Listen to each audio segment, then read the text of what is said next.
Hii video nataka ifikie Edwin Sifuna, kwa sababu nataka kumpatia kitu kinaitwa unsolicited advice. Unajua unsolicited advice ni ile yenye mtu anakuadvise tu bila hujamuuliza. Yeye mwenyewe anajitolea kukupea advice. Whether you listen or you don't listen, ashakuambia hiyo advice. Ni vile pia wewe Edwin Sifuna, kwa sababu wewe ni wakili, unaweza ona kuna mtu mteja mahali anahangaika, ako na kesi, na uamue kwenda kumfanyia pro bono services for free. Unamwambia nataka kukusaidia, akikubali ni sawa, asipokubali ni sawa. Number one advice: Kenya is ready for change. Kenya and Kenyans are ready for change. I know we've been talking about change for a long time, and this change has been deferred for far too long. Ile siku yenye tulikuja close to having real change in Kenya is in 2002, wakati wa Kibaki. Wakati Raila alisema Kibaki tosha. Me, had always supported Kibaki. In fact, I voted for Kibaki 1992, 1997, 2002 akaingia, because I believed in him. Walipoingia, tuliona change ina happen within the first 1 year or 2 years. Na si ati wao peke yao ndio walikuwa, they had goodwill and they had to change Kenya, but Kenyans wenyewe ndio walikuwa na implement change, because you have to change the mindset of people. People have to change their heart. People have to change so many things so that real change happens in Kenya. So that time change was happening until tukasikia ati kulikuwa na MOU between Kibaki na Raila yenye haiko implemented. I was hurt. Nilisikia vibaya. Na hakuna mtu anaweza kukubali alisikia vizuri. Most people are just pretenders. So, right now is another moment of 2002. Yenye Kenya is pregnant with very positive expectations. The only problem is hawana mtu wanaamini, other than, and kwa sababu hawataki Ruto. After Ruto, who else? Wenye wako saizi United Opposition ni pro-establishment, ni watu wa status quo, ni watu wa deep state. So wakiingia pale, you can expect hakuna change to happen. But for you, you are a fresh candidate. You are coming from outside the system. Now, you should expect a lot of resistance from pro-establishment and maneuvering, so that to stop you, because already you are gaining traction, and you have gained traction. You have actually stolen the imagination of Kenyans about where they're supposed to go. You're carrying the aspirations of Kenyans across the country. So know that. So what should you do going forward? Number 2, surround yourself with progressive minds, especially young people.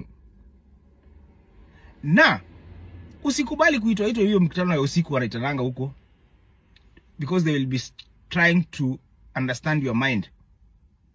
Already you have excited the ground ikiwa peke yako na mkiwa na Babu Owino na all these other progressive forces ambao umetoka ODM.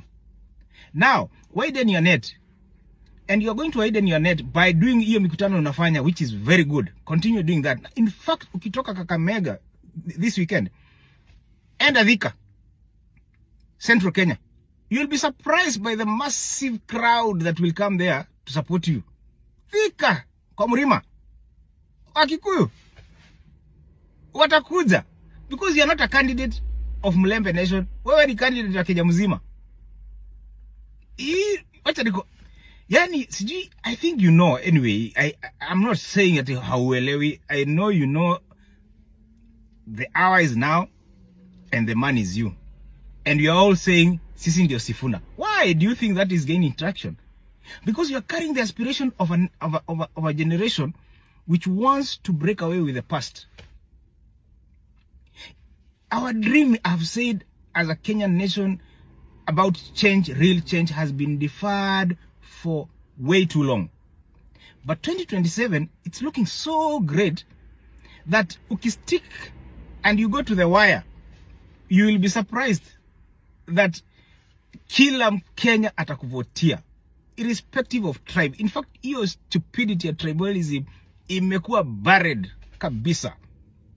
Number 3, advice. Usichukue pesa kutoka kwa hawa mabrokers, hawa political brokers, hawa contractors, hawa, ma deep state, because they are going to own you and they are going to demand things from you. Sisi wa Kenya, we are going to finance your campaign. Fungua pay bill.